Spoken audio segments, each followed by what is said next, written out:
Go, go, go! Araw na!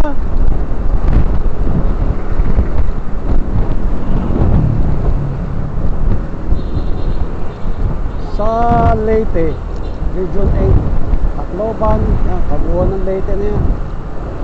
May disiplina yung mga motorsiklo ron. Nasa tabi sila, tumatakbo. Pag binusinahan mo, nasa gitna, tatabi, gigilid. At pinakamatindi sa mga intersection, nagpo-full stop sila, humihinto talaga. Padadaanin yung makikita, padadaanin muna nila. Pati yung mga 4-wheel, ganun din. Yung mga sasakyan, humihinto sa mga intersection. Galing ang disiplina ng disiplina ng Leyte. Magaling. Very good kayo dyan mga kosa. Mga waray-waray. May disiplina mga Bisaya, mga nakamotor. Dito sa putang ng itong Metro Manila, mula doon nagpumotor ako, wala eh, puro kupal. So ako muna putang mga gago.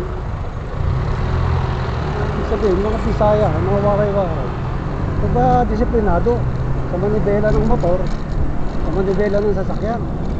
Ha? Nakakita ako eh, isang linggo rin kami doon. For info, sana ganun din dito sa Katagalugan, diba?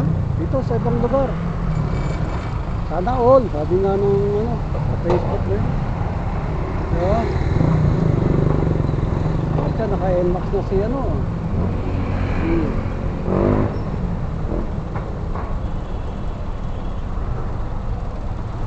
meron na siyang pangbayad sa hulugan niya. Uwi na. Meron pa kaya akong camera for sale, automatic.